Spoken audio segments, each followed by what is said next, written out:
Good afternoon, everybody. Welcome back to a Team News stream where as soon as I clicked the button, I realised I hadn't changed the name on the intro screen. It's not Neil today, it's David. How are you doing? Yeah, very good. Thanks. I mean, we've still got the quota of one ginger on Kiss a Ginger Day, so that's fine. I think we've ticked that box nicely. Yeah, Neil's off for a little bit. I suppose in a way he's red flagged with an unknown return date, but we should see him back in a few weeks, or that's what Pep would normally say, isn't it? He's out for a few weeks, something like that. No So further info, we'll see, basically. yeah, exactly. Yeah, no return day, but yeah, hopefully he'll be back soon enough. Nothing bad, by the way, we should say. It's He's just off for a little bit of time off. And yeah, I pretty much changed the name on every single screen apart from this one. But who cares? We're getting into the main teams now. Lots to talk about. Loads of people on free hit. Some of us stupidly wildcarding as well. So there's some important news we need to get to. And I think, as always, we'll just start with Man City because that's always the team people will have their doubts about. They're not sure who's going to start. Obviously, Sterling was said to not be fully fit. I think it was for the FA Cup, and obviously a few people wanted to punt on him. So, what's the latest that's come out of Pep Guardiola's press conference, which was today? Yeah, so the official line from Man City is that Sterling is fit and is ready to play. Now, the thing with these sorts of things is we always like to look at exact quotes. Like, they're the sort of things that make myself and make Neil a lot more confident on some of these players. And I'm sure that Sterling is fine. I'm sure he's fine. But just to talk people through exactly what was said and exactly like my personal take on what's come out of this press conference. Let's start with the exact quotes where Guardiola, when asked about the injuries, said that Laporte is injured, Ake is injured too. He said Eric Garcia is solitary, which I think is just Pep saying is in self-isolation, which I think the club have confirmed as well. And Palmer is solitary as well. Obviously, I'm sure there's loads of you who are looking to have him in your free hit scheme. And then he's put the rest, but he said maybe I forgot someone. The rest are okay. So what normally happens with these press conferences is when a manager says everyone's okay, all of the journalists who are at the conference go, "Oh, that means Sterling's fit. Sterling's fit. Sterling's fit." So then you just get this big snowball on Twitter of just everyone says Sterling's fit. Um, and at the point that happened, he hadn't actually said the that Sterling is fit. Now, it's highly unlikely that he would just forget that Sterling still had some kind of injury. But yeah, I think it's just quite important to understand exactly what was said. Then, in terms of what tells us that Sterling is fit, has actually come from Man City's website rather than specifically from Pep. From what I've seen so far, from what I've been able to watch, and their website said Sterling's return is a boost for Guardiola, who confirmed the winger is available again after he was left out of the Birmingham game due to being short of full fitness. So he probably is going to play, or rather be involved, I should say. I never want to, never going to completely say that he's going to play because you know what Guardiola's like. But yeah, that's specifically what the update is on Sterling. So I know it's a bit boring and a bit long-winded, but it's a little bit more than just him. Like Guardiola said, he's definitely fit. Sometimes the website and sometimes the journalists, they don't quite tally with what a manager says. And anyone who remembers the Rodriguez thing from what, maybe about a month ago, knows exactly what we're talking about here. Ancelotti said, I think he's going to play. So Everton's social media, all the journalists said, they said, I think he's not going to play. And then everyone else said, okay, he won't play.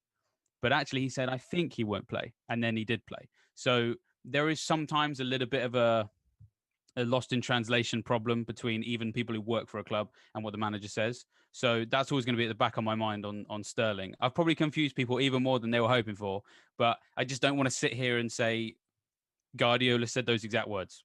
That's the main thing. What about Cancelo? Right? Did you hear all that stuff on him? Because I saw some tweets from Sam Lee, who's one of the journalists for the Athletic, and there was some weird stuff he was saying about Cancelo. Did you catch that? Did you see it? I've got it here. If not, I just wondered if you saw it. Yeah. I mean, he seems to love talking about him, doesn't he? I mean, Cancelo's played really well recently, I mean, he's talked about the different positions he's played in. I think if we're talking about the same quotes. Yeah, so basically, I've got it here now. This isn't from Scout, so I don't know if this is 100% accurate word for word. But he said he was tired against Birmingham. That's why he played 45 minutes, and then he said hopefully he'll be available for tomorrow. What gives us a team is so important, honestly. So I don't really know what that means, but I don't know. It was kind of weird that he was like bigging him up that he can do all these things, but then it's taken him a long time to learn, and then hopefully he can play tomorrow. It's just put a few people off him, but I still think he's going to start. Right? Do you think the same? Yeah, I think so. Well, I mean, in terms of what I've seen as well, he, Guardiola said he's a guy whose physicality is incredible. He could play again the day after a game. Yeah, This is so important to have players consistently fit. So yeah, I wouldn't be too worried. What we have to remember is that in terms of the alternatives that he's got, Walker played 90 minutes in the cup, and he's only recently back yeah. from self isolation as well. I think so. Um, who else can you play at right back? In that scenario. If he was worried about if he wanted to use Walker as well, he had a few other centre backs that he could have used instead of Walker, and then Walker could have played. So Walker could have been rested, I should say. So I wouldn't be too worried. And for him to be also talking up his physical, kind of stamina is quite important. We've heard him talk about players like this before, and that's usually quite encouraging. So yeah, I wouldn't be too worried. I mean, it's Pep, so just remember that.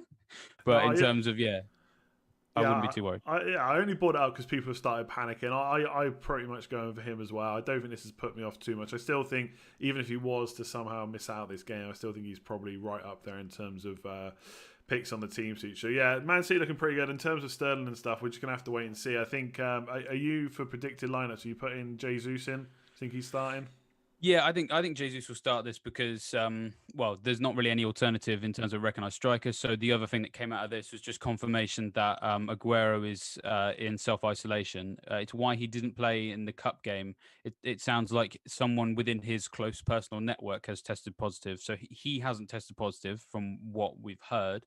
That's what the update was on Sunday, and there's been no change to that.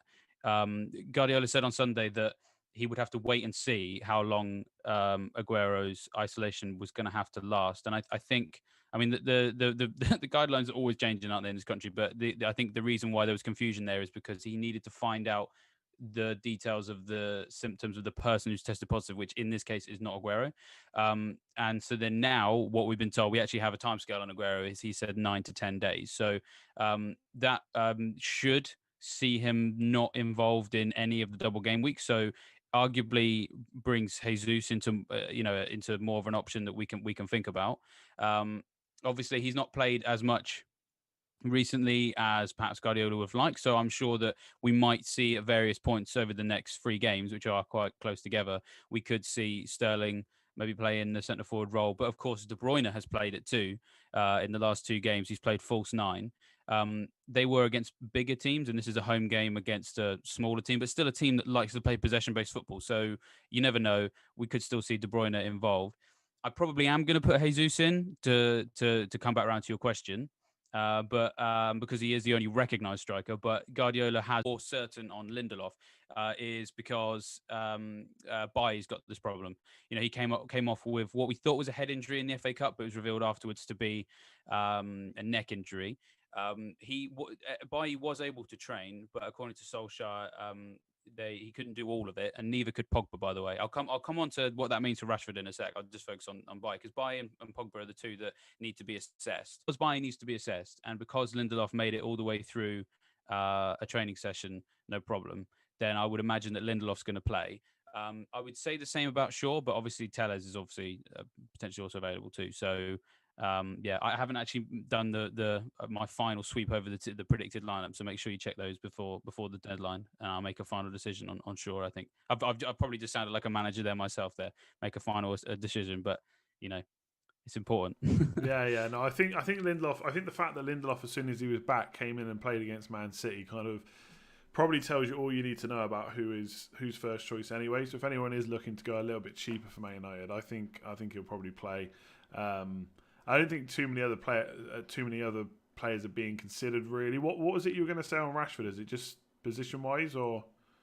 Yeah, so I mean, I don't want to worry anyone. Rashford is going to play almost certainly. The thing is that for the last 2 or 3 games, I want to find this more advanced role for Pogba, which has been the perennial problem for Solskjaer since Fernandes came, because obviously you can't really play Pogba at number 10 if you've got Fernandes in that role, and he can kind of play in a deeper role, I suppose. But it kind of sounds like he and his agent don't really want him playing two in a 4-2-3-1 alongside like a Fred and McTominay. So they were looking for a way to get Pogba further up the field, closer to the action, more of a chance to get involved. So where they played him was on the left wing, which is where Rashford normally plays, and they'd pushed Rashford onto the other side, where he's not normally quite so effective.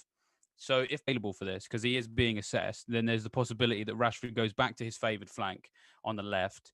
That would also be really good news because Burnley in the last four matches have the second most chances down the right hand side. So if we can get Rashford on the left hand side, he actually looks a really nice bet for perhaps captaincy, or if you're on your free hit. I'd be quite tempted to definitely go Rashford, just because there's doubt about Pogba.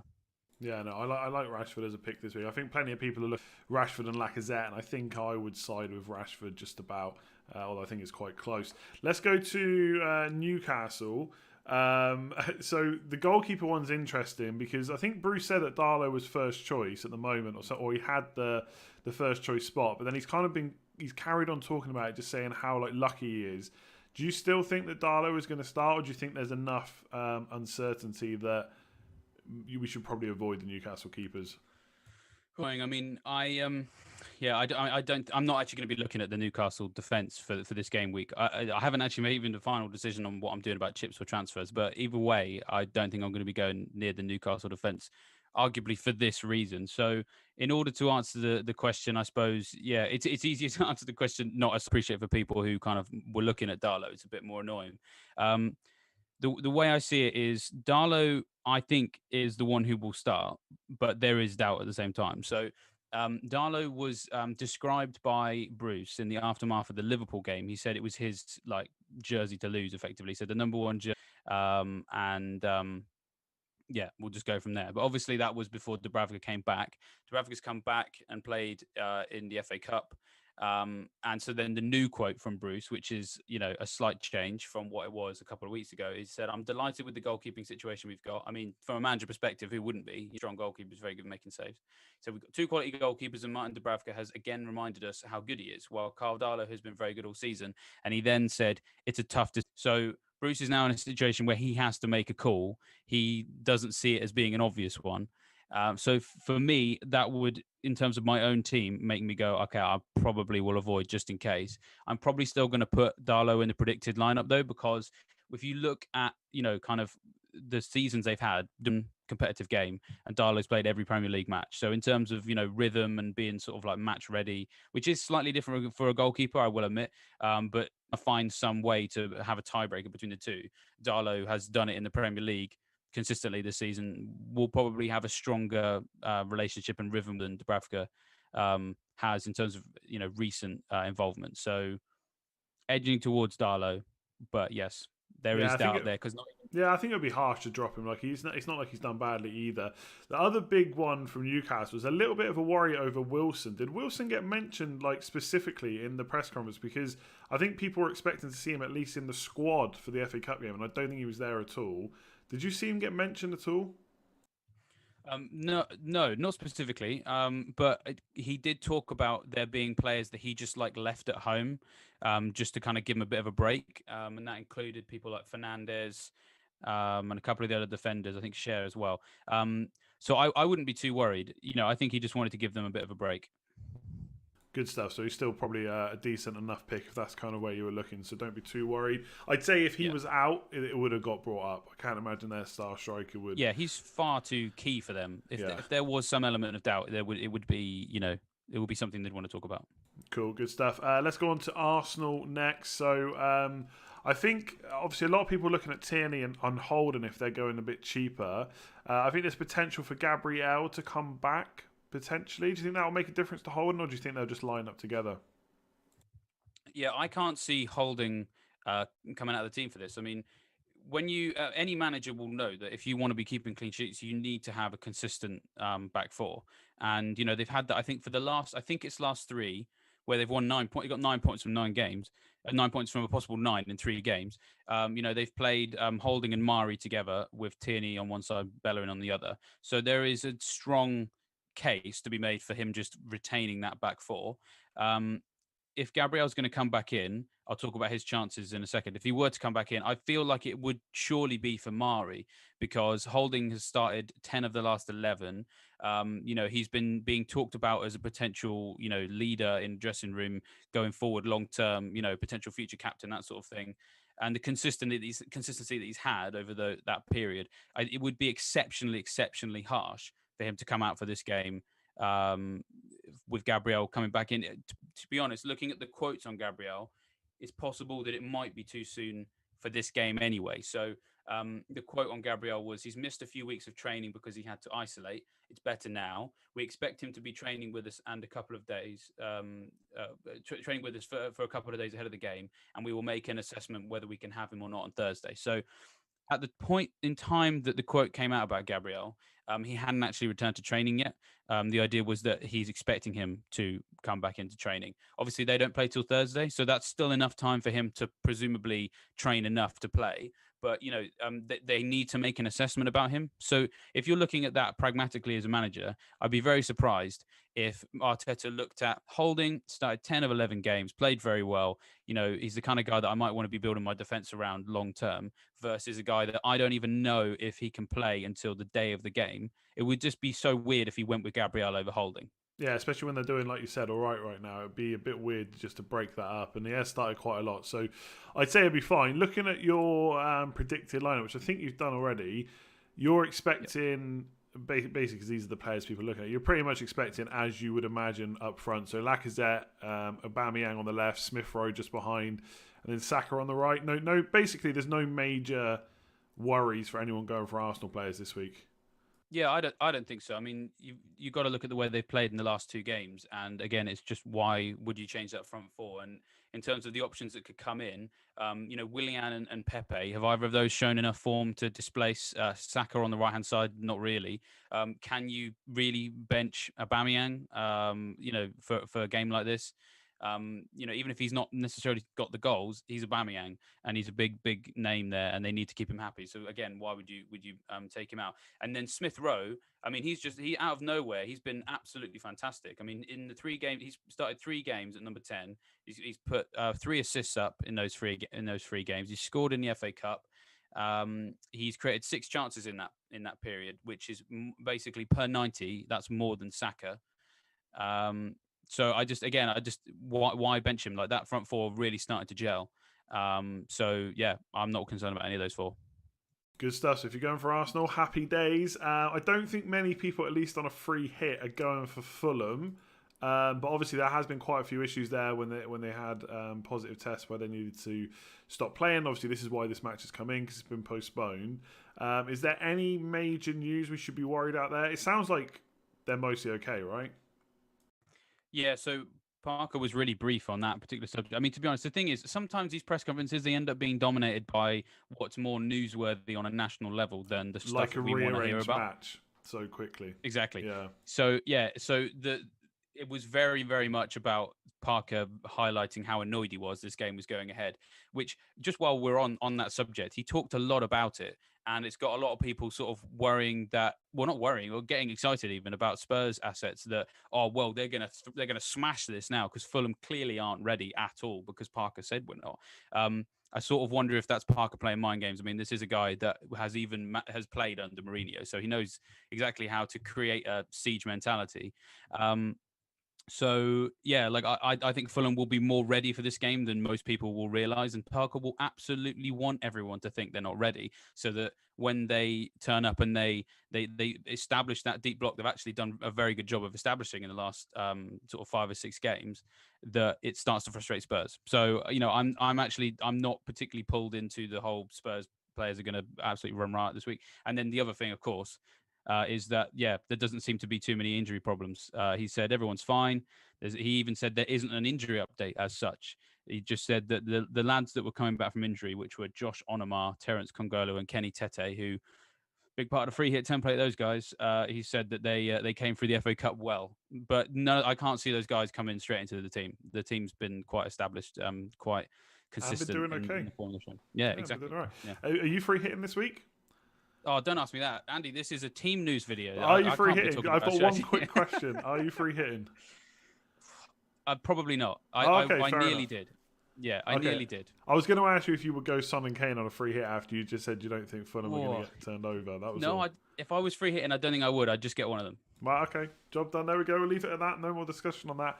But we will talk about Spurs. So again, I think realistically, the main considerations are players like Reguilon, Dyer, Son, and Kane. In terms of that left back position, I know some people are worried about Reguilon because of the party and stuff that he went to, but he played in the EFL Cup. He came on in the FA Cup. He was on the bench versus Leeds. For me, he's starting this week, and I wouldn't be worried if I was picking him. What do you think? I'd be a little bit worried. I'd be a little bit worried. Oh, okay. Just because Davis, Davis has kept him out of the team for I think 3 of the last 4 Premier League games. And yes, the party has played a part in that, but you know what Mourinho's like. He absolutely loves holding a grudge. So True. if there's entirely possible that could play into his thinking. If you look at what they did in the cup, yes, Davis started, but was taken off in the second half. I'll just double check it now. It was the 71st minute. So he did play most of the game.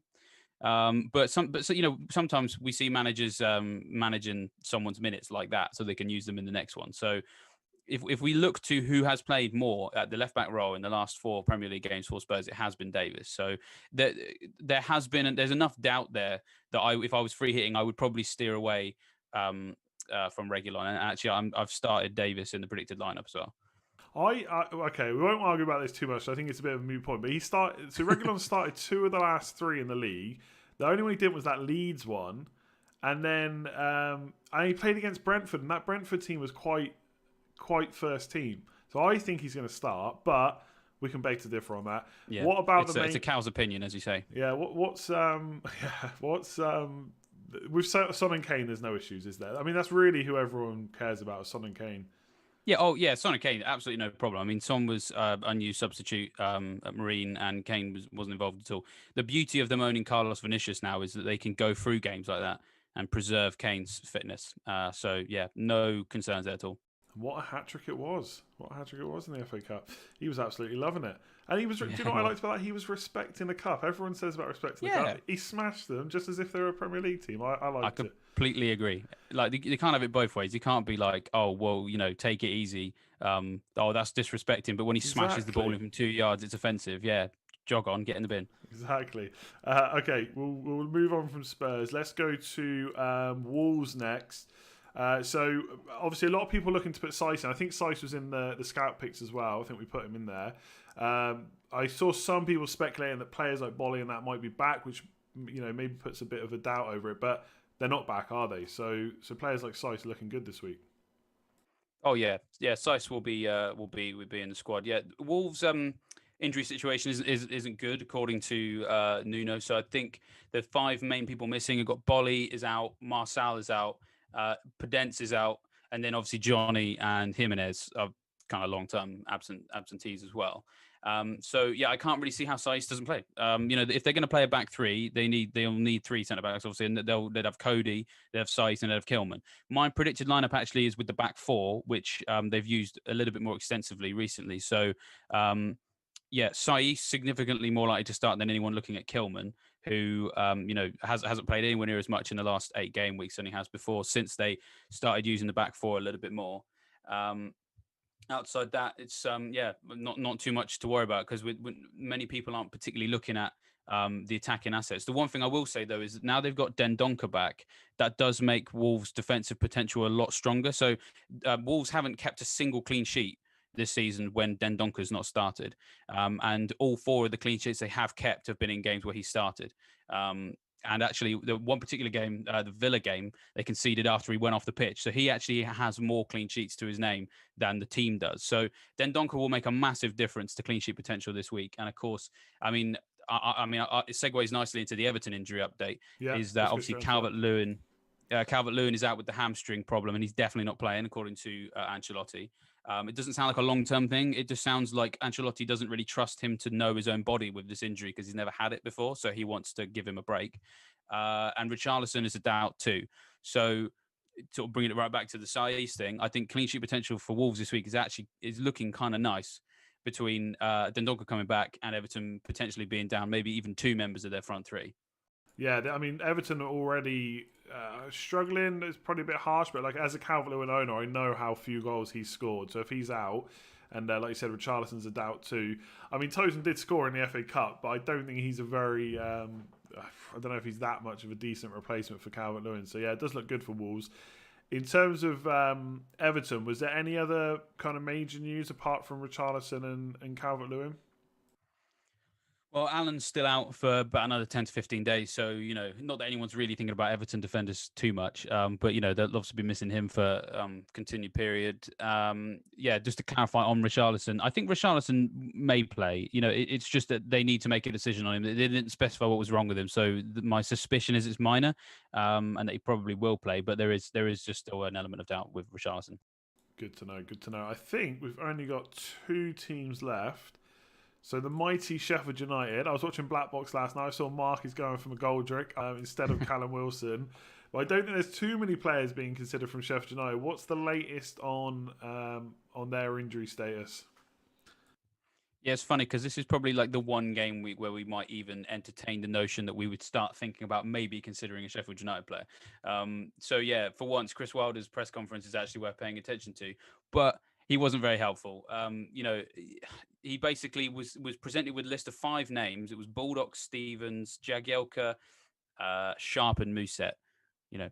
What's the thinking there? And he basically just lumped all 5 of them together and said, well, maybe, he's basically, so we'd like to think some of those 5 will be available. It'll be touch and go on a couple. Hopefully all 5 will be available for the weekend. So game week 19, we don't know on 2 or 3 of those players who we then didn't specify if Tuesday night comes too early for those players.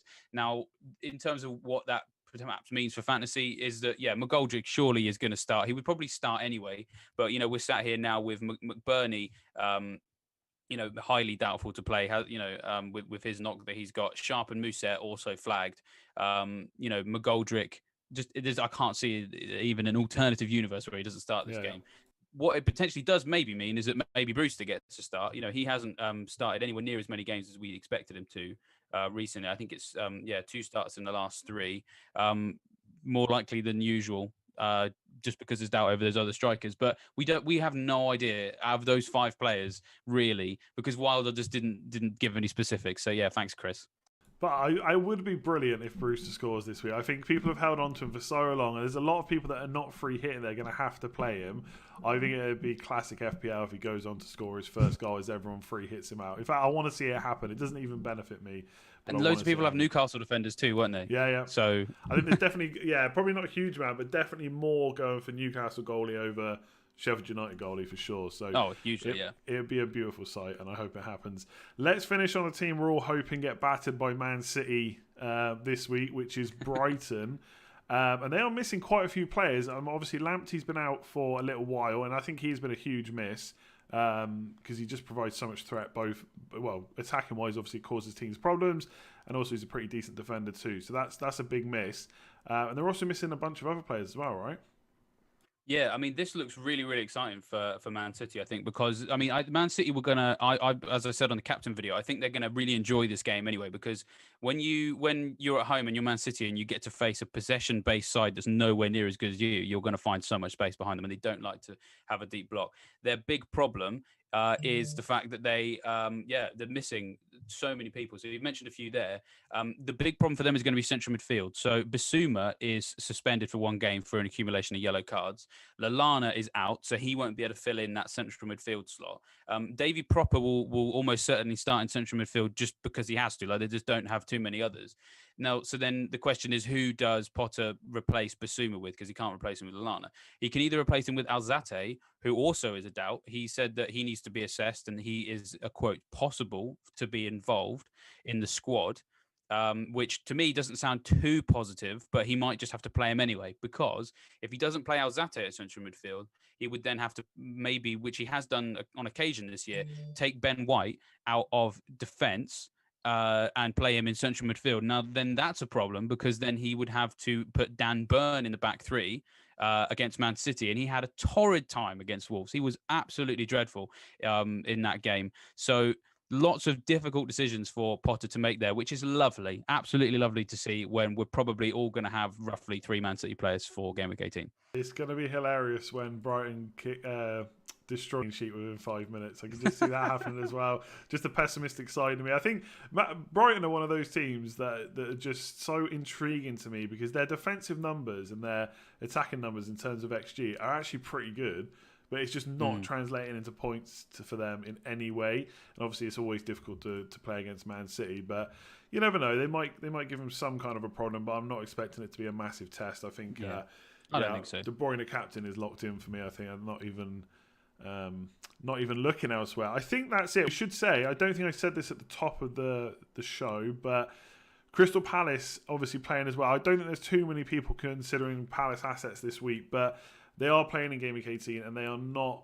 There's no press conference till tomorrow, so that's when we're going to hear about it. So that'll be after the deadline, so whatever we hear will be too late at that point.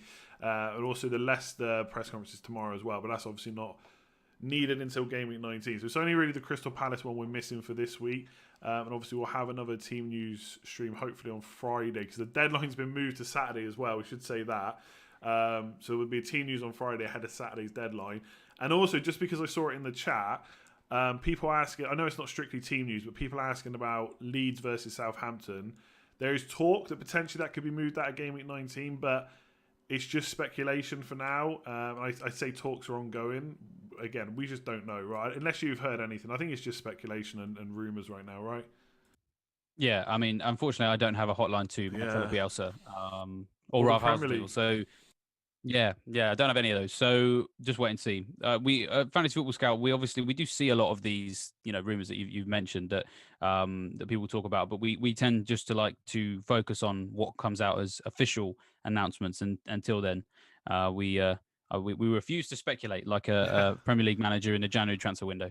I think for me, just really quickly, we'll end on this. I think for me with Leeds players is, I think you just treat it as if they got a double, and if they don't, they've still got Brighton, and they're good long-term assets who are cheap. So I don't think it's the end of the world. Of course, it'd be nice to know now, but life sucks sometimes, and we're not going to find out. So there we go. I think we'll leave it there. David, thank you very much for stepping in for now. I think you'll be doing that for a few more game weeks, right?